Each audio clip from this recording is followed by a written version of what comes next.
Sevgili arkadaşlar, hoş geldiniz. Umarım keyifler yerindedir. Bugün sizinle bir Mac bilgisayarda yeni bir Apple bilgisayar aldığımız zaman hangi özellikleri daha pratik kullanırız da bize zaman kazandırır ve bizim için bazı pratikler artık standart haline gelir. Bunları görmeye çalışacağız. Apple kısa yolları diyebiliriz bazı şeyler için. Ama burada tabii uygulamalardan bahsetmeyeceğim. İşte şu uygulama var, bu uygulama var, bana şöyle güzel zaman kazandırıyor ya da şunun faydasını gördüm gibisinden. Onu farklı bölümlerde işleriz diye düşünüyorum. Arkada pek çok böyle ekipmanlar vesaireler var. Bunlara zaman zaman gireceğiz ama bu videoda değil tabii ki. Madem uzun zamandan sonra YouTube'a geldik. Bazı arkadaşlarımın işte yeni bilgisayar aldığım zaman nasıl neyi nereden erişirim gibi sorularına da pratik bir cevap olsun istiyorum.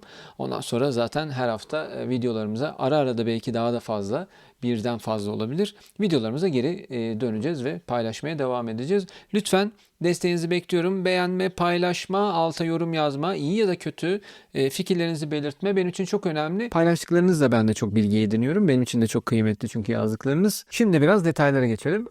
Bazı kısa yollar ve benim için pratik olan bir iki küçük ipucunu aktarmak istiyorum size. Belki bu süreçte çözmüş olabilirsiniz. Bazıları böyle küçük minik tırnak içinde trikler diyebiliriz. Şuradan gidelim isterim. Benim için hemen pratik olduğu için. Şimdi Windows'taki gibi hemen sağa sola yatırdığımız zaman bazı pencereleri işte otomatik ikiye bölüyor ama burada öyle bir şey yok idi Mac tarafında. Mesela şöyle bir tane hard disk açayım. Yani bir tane klasör olsun. Bir tane daha klasör açayım. Bunların şurasında küçük bir şeyimiz var. Yeşile tuttuğumuz zaman ya da şöyle belki benimki eklentiden olabilir ama normalde şuraya basılı tuttuğumuz zaman şey çıkar. Nerede durmasını istediğimiz hafif bunu sağa alalım deriz. Buna da bastığımız zaman çok özür dilerim yanlış yaptım. Bunu tamamıyla tam ortadan yaptı. Bunu da şöyle basılı tutup da sol yaptığımız zaman ortadan ayırmış oldu. Bu bir güzel bir şey. Hemen şeyi aklıma geldiği için göstermek isterim. Bir mesela program çalıştırdınız. Hatta bu program değil tabi. Klasör. Hemen Ctrl V'ye bastığınız zaman arka tarafa atıyor. Tamamıyla kapatmıyor. Quit yapmıyor aslında. Bir tane çalışan bir program ne olsun? Diyelim şöyle bir programım var. Bu müzik sesleriyle, enstrümanlarla ilgili bir şey. Bunu Ctrl W yaptığım zaman eğer şeyse bir pencere ise kapatıyor ama bu bir uygulama olduğu için Ctrl Q'ya basıyoruz. İkinci kez bastığımızda bazen öyle istiyor. İkinci kez bastığımızda tamamen çıkıyor. Ama diyelim çıkmadığını düşünelim ve ben aynı uygulamayı yeniden oluşturayım. Bu arada hemen bir şey fark etmiş olursunuz. Kısa yolları Command ve Space'e bastığım zaman hemen buradan çıkıyor ve ben Native diye bir uygulama açmak istediğim zaman benim için çok pratik oluyor. İşte X'i açmak istediğim zaman ya da işte notları açmak istediğim zaman gibi hemen buradan erişebiliyoruz. Yine aynı uygulamayı açayım. Açtım. Ancak buradan kapatamadığımızı düşünelim. Hemen şuraya gidiyoruz. Buradan çıkmaya zorla dedikten sonra şuradan bu uygulamayı buluyoruz buradan. Native Access olarak bulup kaldırabiliyoruz. Baktık yine kapanmadı. Hemen etkinlik monitörü diye bir şey var. Ama pat diye ben açtım tabii buradan. Bu nasıl doğru yolu? Launchpad'in içerisinden şu anda Launchpad'de burada görmüyor olabilirsiniz. Yani hemen şöyle küçük bir ekran görüntüsü alıp şuradan vereyim. Hani F4 olması lazım. Şimdi benim klavyede farklı. Şu pardon. Bu da değil. Şu hani uygulamaların olduğu yer var ya. Burada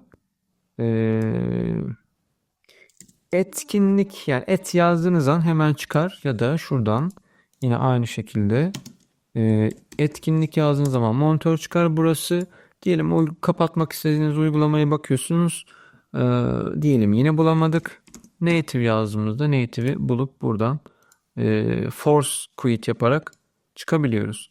Onun dışında benim hoşuma giden ekran görüntüsü alma hikayesi var. Command Shift'e bastığımız zaman sanırım ikonların kısa yolu gözükecek. 3'e bastığımızda bütün ekran görüntüsü alıyor. O anda gördüğümüz ekran görüntüsü. Bu arada bende önümde 3 ekran var. Sadece bir tanesinin ekran görüntüsünü alabiliyorum. Burada anlık ekran görüntüsünü alıyor. Hatta Şuradan da işte bazı böyle çizimler, tamam, çizimler yapma şansımız oluyor. Şu kalemmiş, şu yazı, şu da çizimler. Bunu hemen şuradan paylaş deyip kendinize gönderebilirsiniz. Bitti derseniz masa üzerine atar dosyayı. Hemen silelim. Ama bütün ekranı almak istemiyoruz. Sadece diyelim benim atıyorum kafamın olduğu yeri almak istiyoruz. Comment'a bastım, Shift'e bastım, 4'e bastığım zaman bana alan soruyor. Dedim ki şöyle bir alanı alıvereyim. Hemen şak diye burada, pardon, sadece o alanı almış oldu. Bir de benim çok kullanmadığım ama şey yaptığım, neden işte öyle de bir şey var. Command Shift 5'e bastığımızda da bu sefer işte seçilen pencereyi mi alayım, biraz daha küçük mü alayım, büyük mü alayım, bütün ekran kaydını mı alayım gibisinden bazı şeyler var, detaylar var. Ekran kaydı almak istiyorsunuz diyelim. Şimdi ben farklı bir uygulama kullanıyorum. Ama şeyin içerisinde de var tabii ki. Mac'in içerisinde de var. QuickTime'ı orada ne yaptım? Command Space'e bastım. QuickTime'ı açtığımız zaman burada yani herhangi bir yeri seçelim. Masaüstü seçelim. Fark etmez. Zaten burada hemen bir dosya oluşturmayacağımız için vazgeçebiliriz. Önemli olan QuickTime'ı açmak.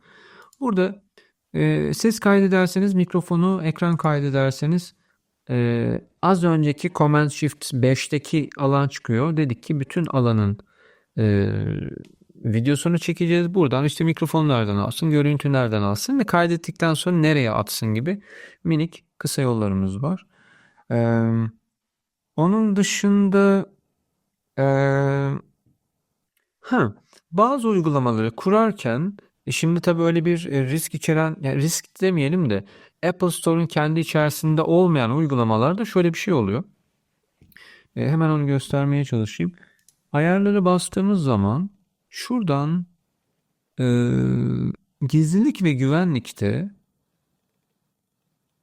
şurada o uygulama gözüküyor adı. Mesela diyor ki ne olsun? İşte Zoom diyelim. Zoom e, Apple uygulaması, yani Apple uygulamaların içinde yok. Dışarıdan bir uygulama kuruyorsunuz, emin misiniz? Bazen bazı uygulamalar açılmıyor. Silmek istiyorum der. Aslında burada riskli olduğunu düşündüğü için bunlar. Ben bunu App Store ve bilinen geliştiriciler olarak şey yaptım, ayarladım ama üçüncü partiler genelde bilinmeyen gibi geçiyor. Oradan da tamama bastığımız zaman şey çıkmış oluyor. Program aktif olmuş oluyor. Bir iki not aldım. Onlardan da gidiyorum. Tabii şu anda benim laptopum kapalı ve şeyde ne derler, ekranı kapalı bir şekilde. O mouse ile ilgili ters mouse, düz mouse ya da çift tıklama, tek tıklama gibi kısımları biliyorsunuz diye düşünüyorum ama yine de göstermek isterim aklıma geldiği için. Buradan yani şeye geldim, ayarlar, klavyeye geldim. Buradan doğal kaydırmada şey gibi düşünün.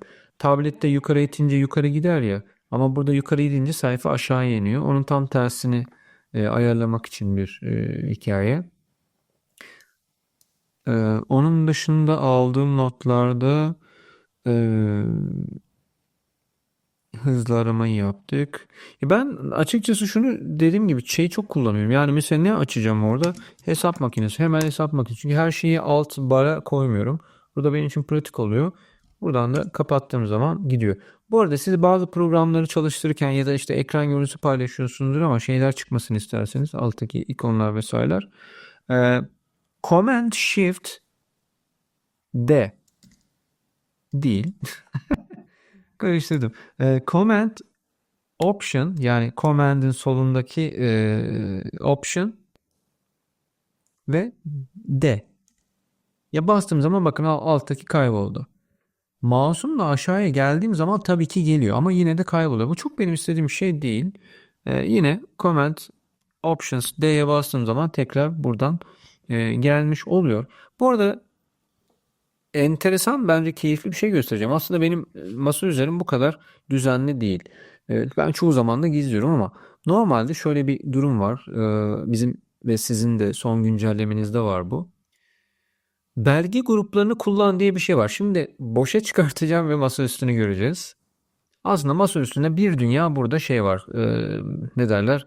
Dosya var, klasörler var. Bunu dosya sistemini kullandığı zaman diyor ki JPEG'leri JPEG'e atayım, PDF'leri PDF'e atayım, Word'e atayım, işte gibi gibi belgelere, ekran görüntülerinin hepsini ayrı ayrı söylüyor. Bunda görüntüye basıp belge gruplarını kullan dediğimiz zaman şak diye hemen dosyalıyor. Peki nerede bunlar? Belgelere bastığım zaman bakın sadece belgeler. İşte ne demiş? E, Veri tabanı dosyaları var. İşte e-book'lar var. İşte burada işte müzikler, ses dosyaları vesaireler var. Onun dışında mesela bir diskimiz var elimizde. Şu kenara geçiyor mu? Heh. Böyle çat diye çıkartmak yerine şöyle yapabiliriz. Bunu aldım sürekli şu anda elimde. Yani sol mouse'un soluyla şey yaptım, tıkladım. Aşağıya doğru bakın geldiğim zaman hatta tekrar bırakıyorum. Aşağıdaki çöpe dikkat edelim. Çöp var iken bir anda yok haline geliyor ve sanki çöpe atıyormuşuz gibi. Aslında güvenli çıkart demenin bu bir yolu. Diskle ilgili detayları yine hiç buna gerek yok. Disk dediğimiz zaman disk izlencesi geliyor. Benim şu anda 4 TB'lık bir diskim takılı. Burada işte ne kaldı ne bitti bunları görme şansımız var. Hem Mac'te hem Windows'ta olsun diye exFAT formatıyla ben formatladım bunu. Bilgi var diyelim. Şuradan exFAT ya da işte kendi dosya formatı var. Onlara geçiş yapabiliyorsunuz.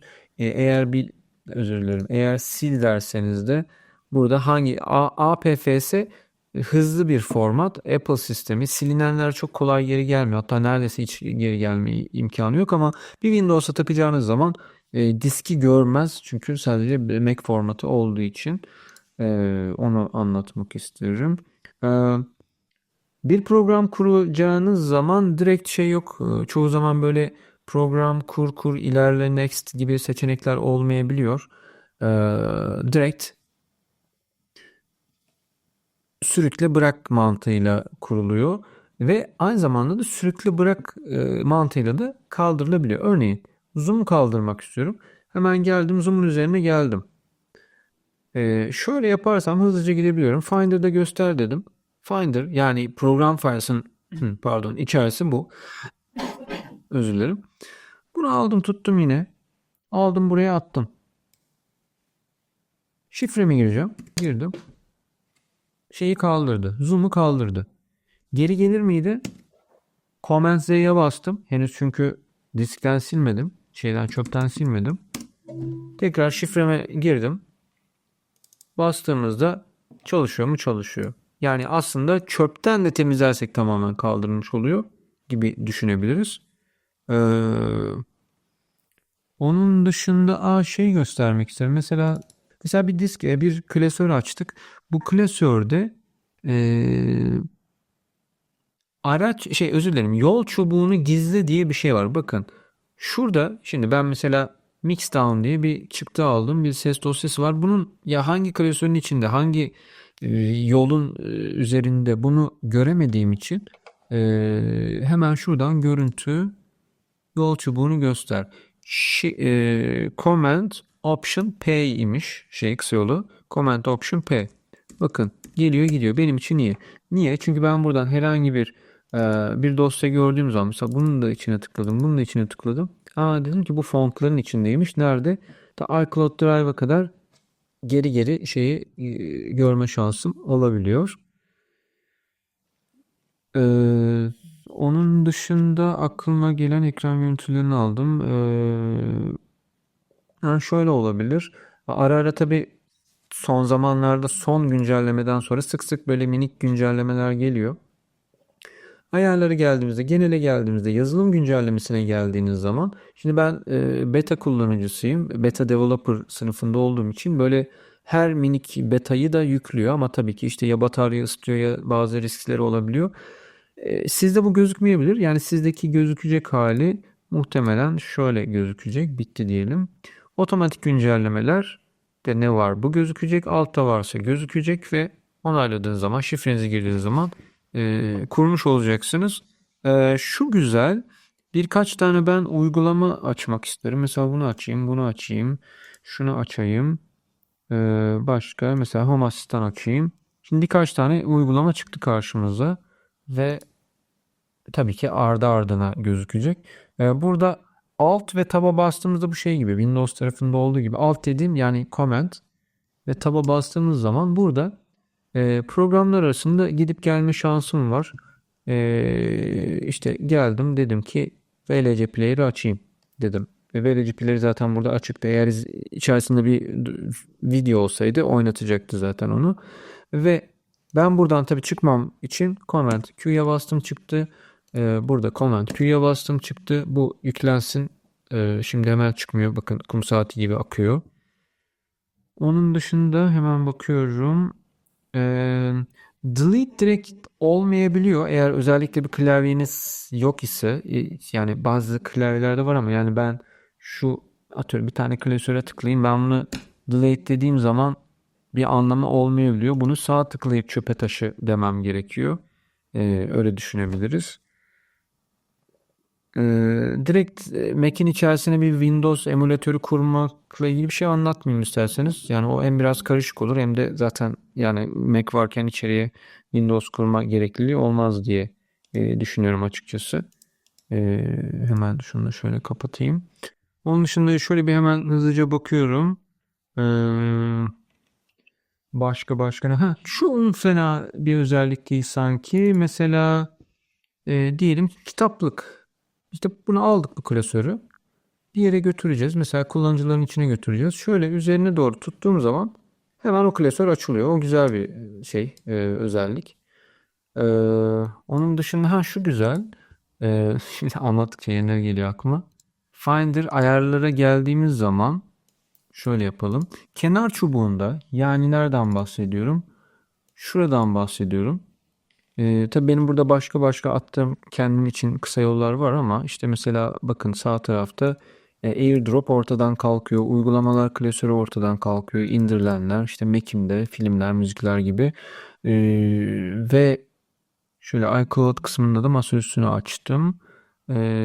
Sabit diskleri bazen görme şansımız olmuyordu. Nereden buluyoruz, nereden ediyoruz gibisinden. Artık bunu da burada baktığımız zaman Macintosh HD diye isim vermiştim. O orada gözüküyor. Sağ tıklama tamam. Command W da şöyle sadece pencereyi kapatır ama ha tamam, onu çalıştık. Okey.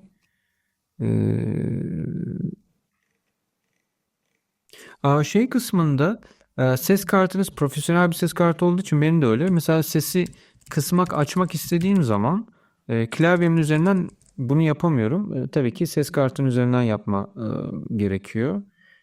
Bu arada eğer klavyemizde fonksiyon tuşu varsa, harici kullandığınız klavyede fonksiyon delete basınca o az önce olmayan silmeyi aktif etmiş oluyoruz. Flash disk çıkartmayı gösterdim. Ee, Spotlight aramayı, Command New'de de yeni bir son kullananla işte son bir şeyi açıyor, klasörü açıyor. Ee, başka. Aklıma gelen başka bir şey yok. Yani böyle hızlıca pratik olsun istedim. Ekran görüntüleri uydu. Şunu bir de göstereyim son olarak isterseniz. Şunların olduğu yerde mesela diyelim ne olsun? Home Assistant diyelim. Bundan çıkıyorum. Ve bunu boşa çıkardım. Yani araç çubuğundan, yani dock'tan yukarıya boşluğa bıraktığım zaman kaldırmış olmuyor. Sadece silmiş oluyor. Ee, hemen aramadan şeye basıyorum ben şuradan. Neydi? Home Assistant. Çalıştırdığımda bakın sağ tarafa attı. Ama ben bu uygulamayı kapattığım zaman buradan yok etmiş oluyor. Aslında ben istiyorum ki Home Assistant benim için gelsin. O zaman burada tuttum. Hemen sol tarafa sürüklediğim zaman böyle buraya sabitlemiş oldum. Bir de şu şey olayı var. Kimlerin hoşuna gidiyor. Şimdi bakın tam şu aradaki çizgi. Yani sağ taraftakiler son kullanılanlar, soldakiler ise de artık oraya sabitlediklerimiz. Benim tabii çok fazla burada ikon var ama burada şeyleri biraz böyle yukarı aşağı çektiğimiz zaman bunlar birazcık küçülecek, büyüyecek gibi düşünebiliriz. Çok küçülttüm.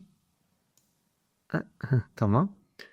Aynı zamanda şimdi bu buradan ayarlanıyor ama buraya da sağ tıkladığımız zaman böyle küçük böyle şeyler var. İşte cin efekti dediği işte ne bileyim şurada işte buna bastığımız zaman zıplayarak mı gelsin? İşte dursun mu? Sadece nokta mı olsun? Yukarı zıplasın mı? Zıplamasın mı? Gibi böyle bir de enteresan şeylerimiz var.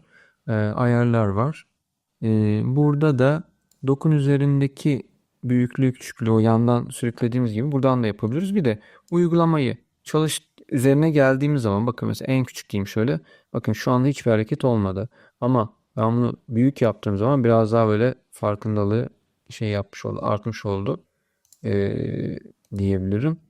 Benim için çok pratik olacak bir şey gelmişti. Hemen onu paylaşmak isterim. Şimdi ayarlara girdiğimiz zaman şöyle diyebiliriz. Sıcak yazacağız. Sıcak köşe kestirmeleri. Şimdi bu şöyle bir şey. Şimdi masa üstünde direkt hani Control Desktop yazdığımız zaman şey olmaz ya.